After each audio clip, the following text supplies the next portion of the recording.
Jen Psaki tries to laugh off rising crime stats as violent crime surges in America. A new study shows that lockdowns had no positive impact in stopping COVID. Plus, left-wing media outlets are in a meltdown over the Freedom Convoy.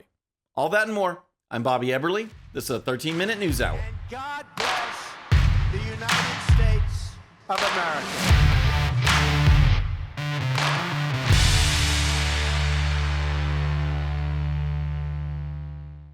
Okay, friends, welcome to the show. Happy Wednesday. I hope you're having a great week. If you're new to the show, thank you so much for tuning in.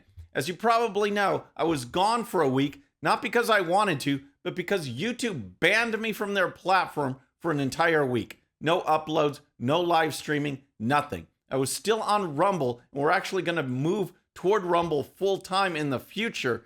But for now, we're back, and let's get going. We're going to start with Jen Psaki, Joe Biden, and the incredible crime spree that is ravaging this country thanks to soft on crime prosecutors and DAs, plus the push by the radical left to defund police departments. Those leftists, like these Democrat mayors and people like AOC, actually believe that fewer cops on the street means the streets will be safer. No one buys into that. No one believes that. Poll after poll after poll shows that Americans, regardless of race or ethnicity, want more police on the streets and more police in neighborhoods. It's only the radical left who want the police gone. So, naturally, if city officials don't support police officers, and if those officials ignore violence, as we saw during the BLM and Antifa riots, then criminals will be emboldened. They will think the obvious, that if I do the crime, I won't do the time. And we have seen the results. Crime, especially violent crime, is out of control, and people are becoming more fearful of just going out and doing everyday activities. White House Press Secretary Jen Psaki seems to have no clue as to what real Americans are thinking or feeling. Psaki was recently on a left-wing podcast and was asked about crime. Here's what she said. Do you remember the 4 boxes that we had on all the TVs, right? Which is on my TV right now. So right now, just to give you a sense, so CNN, Pentagon, as many as 8,500 U.S. troops on heightened alert. Okay, true. Same on MSNBC. CNBC is doing their own thing about the market. And then on Fox is Jeanine Pirro talking about soft on crime consequences. I mean, what does that even mean, right? So there's an alternate universe on some coverage. What's scary about it is a lot of people watch that. Unreal, an alternate universe. Who is the one who is protected by White House security every single day? And she's talking about an alternate universe. Crime is up significantly in cities across America. And it's not an illusion. It's not a theory. It's just a fact. And she just laughed it off. Of course, this led to a ton of backlash, and she was asked about the soft on crime position that seems to be emanating from her and Joe Biden. Were you speaking in your personal opinion, or is that at all a reflection of the priorities of this administration? Because the criticism is that it would reflect that crime is not a priority of this administration. This is what I was talking about in the interview for the full context. In the American Rescue Plan, there was additional funding to support local cops programs, something that every single Republican voted against. If those facts are uncomfortable, I'm sorry for people who feel they need to be critical, but the president has been a longtime advocate of addressing crime. He's never been for defunding the police. And the other fact that is never talked about in these Fox packages, maybe in this one, is the fact that gun crime is a major driver of crime across the country. So here's a question. Was the gun somehow emboldened and empowered? Did the gun say, hey, I could have done some bad things before, but I'm going to wait until now when all these leftists are soft on crime? Did the gun say that? Did the gun think that? Following those comments, the Washington Post actually fact-checked Psaki on the claim that the American Rescue Plan had this large pool of money set aside for cops. It didn't. It was a pool that cities could use for whatever, and you can bet that left-wing cities would find other ways to spend the money. Here's some more details. That was there for the local police. The Washington Post fact checker gave her 3 Pinocchios because even though she said that that money was earmarked for a variety of budget plugging purposes, there's no guarantee the police would get a slice of that pie. But that's what the administration has been doing. They've been going, look, every Republican voted against the part that would have funded the cops. So we're for refunding the cops. Remember when she went through all of that? Well, the Washington Post called her on it. America's largest police union, the Fraternal Order of Police, blasted Psaki for laughing off the crime surge, saying that tens of thousands of people have been victims of crime just this past month. Psaki refuses to acknowledge that criminals will react to the culture of the moment. Crime was out of control in New York. Rudy Giuliani stepped in, changed the culture, and criminals got the message. Well, criminals are getting the message now as well, and that message is that it is open season on Americans. All right, next let's talk about the effectiveness of lockdowns. But first, if you're new to the show or haven't subscribed yet, regardless of platform, just search out my name, hit that subscribe button, make sure notifications are turned on. That way you can follow the show and help us grow. There's a new study from Johns Hopkins University that looked at the effectiveness of lockdowns in stopping COVID. Now, this study isn't the first, but it is the latest, and what it reveals is the same thing that other studies have revealed. Lockdowns don't work. We've known this for well over a year, but I think it's helpful to pass along the science, actual data, whenever it comes out. The Democrats and the left love to follow the science, right? Here's the story. Lockdowns in the US and Europe had little or no impact in reducing deaths from COVID-19, according to a new analysis by researchers at Johns Hopkins University.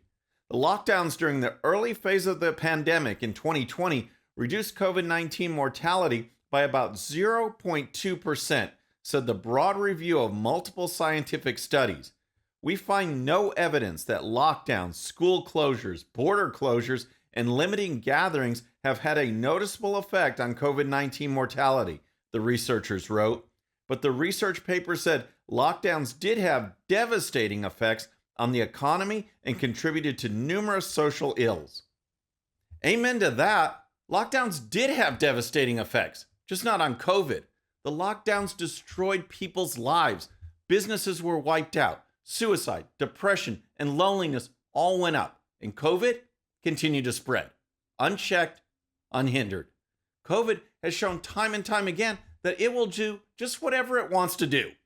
Here's more. The lockdowns have contributed to reducing economic activity, raising unemployment, reducing schooling, causing political unrest, contributing to domestic violence, and undermining liberal democracy, the report said. Such a standard benefit-cost calculation leads to a strong conclusion. Lockdowns should be rejected out of hand as a pandemic policy instrument, the paper concluded. The researchers said the timing of lockdowns and unintended consequences may play a larger role than expected in affecting mortality. Lockdowns have limited people's access to safe outdoor places such as beaches, parks, and zoos, or included outdoor mask mandates or strict outdoor gathering restrictions, pushing people to meet at less safe indoor places, they wrote. Indeed, we do find some evidence that limited gatherings was counterproductive and increased COVID-19 mortality. A key point to remember is that we had this information from a number of studies, and certain left-wing areas of the country continue to keep schools and businesses and churches locked down. The reason is clear. It's not about safety. It's not about science. It's simply all about power. All right, next let's talk about the left's reaction to the Freedom Convoy following a word from our sponsor. I want to tell you about my friends over at World Fair. If you have a photo of your childhood home, your favorite travel spot, your hometown football stadium, whatever it is, World Fair takes that photo and turns it into a hand-drawn work of art. These sketches make great gifts, moving announcement cards, invitations, and more. So many possibilities that World Fair can do for you. And all you need is a photo. Just use the link in the description and use coupon code BOBBY13 for 10% off your next purchase. So next we have the Canadian Freedom Convoy, which has to be doing something right because those on the left, not just in Canada, but here in the US, are totally losing their minds. The Freedom Convoy began on January 23rd from Vancouver, British Columbia, and traveled to the Canadian capital of Ottawa on Saturday. The convoy was then joined by thousands of other protesters who who are sick and tired of vaccine mandates. Well, this display of the desire for freedom is just too much for left-wing media in America. Isn't it amazing that the freedom that the American press enjoy is the same freedom that they will try to take away from normal, everyday Americans? On MSNBC, the Morning Joe program took aim at the Freedom Convoy, and here's the story. It's a cult, declared MSNBC's Joe Scarborough, co-host of the liberal network's flagship morning show, Morning Joe, after co-host Mika Brzezinski painted the protesters as violent vandals and criminals. She noted one report claiming a group of protesters demanded food from an Ottawa soup kitchen for the homeless because they wouldn't wear masks to be able to order food in a restaurant. That seems like an interesting way to spend your weekend, Scarborough quipped. So, these anti-vaxxers actually took food from the mouths of the homeless because they're so put upon. I'm just curious again, where were these protesters when people were required to get 5 vaccines to start school? Where were these protests when people were required to give their children 5 vaccines? They were in the doctor's office getting vaccines. It's a cult? People protesting for freedom, that's a cult. But people burning down businesses and rioting and looting and promoting violence against police? That's okay.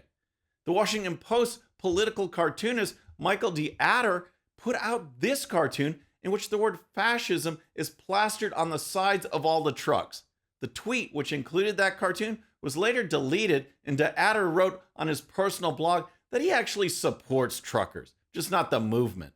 Another story tweeted by the Washington Post that was not removed is an opinion piece by David Moscrop where he compares the Freedom Convoy to Trumpist, toxicist, authoritarianist politics, and adds that when protest movements are toxic, they must be denounced and resisted.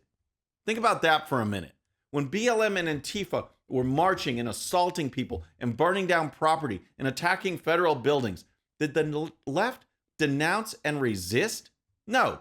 But when people protest for freedom against vaccine mandates, then apparently that's a completely different story.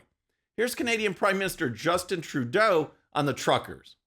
The small fringe minority of people who are on their way to Ottawa or who are holding unacceptable views that they're expressing do not represent the views of Canadians who have been there for each other, who know that following the science and stepping up to protect each other is the best way to continue to ensure our freedoms, our rights, our values as a country.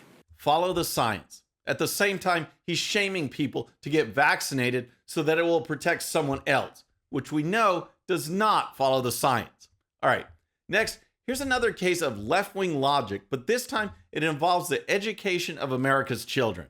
As we've seen with critical race theory and the overall efforts by the left, one of the main tactics of indoctrination is to make everything about race. Everything is somehow racist. In California, even math is under attack because math, according to California Democrats and liberal elites, is based on white supremacy. Here's the story. California education officials are considering applying a social justice paradigm to teaching K through 12 mathematics that would erase white supremacy from the subject and eliminate gifted classes for students. Proponents of new math say the way the subject currently is taught is suffused with white supremacy. They say it handicaps some minority students by insisting on what they consider racist concepts, such as arriving at correct answers. That's right, pushing students to get the correct answers in math is a symbol of white supremacy. Let that soak in for just a minute. While you do, these educators are continuing to push a math program that de-emphasizes math and emphasizes wokeness. Here's more. The social justice curriculum is an integrated approach to mathematics that centers Black, Latinx, and multilingual students in grades 6 through 8 and addresses barriers to math equity, the organization's mission statement says. While doing so, it offers opportunities for ongoing self-reflection as they seek to develop an anti-racist math practice. Teachers in particular are asked to reflect on their own biases to transform their instructional practice. You can always tell when liberal elitists are involved because you'll hear the term Latinx. Hispanic people don't use that term. In fact, Hispanics hate that term, but it sure does make the far left feel good about themselves. Math is about arriving at the right answers. It's not only about developing problem-solving skills, it's about solving problems. The left, on the other hand, wants to make it about race. No surprise there. All right, friends, that's our show for today. I hope you enjoyed it. And don't forget, if you're new to the show or haven't subscribed yet, regardless of platform, just search out my name, hit that subscribe button, make sure notifications are turned on. That way you can follow the show and help us grow. Thank you so much for tuning in. Our next show is going to be Friday evening at the usual time, 6:30 p.m. Central. Until then, I'm Bobby Eberle. This is a 13-minute news hour.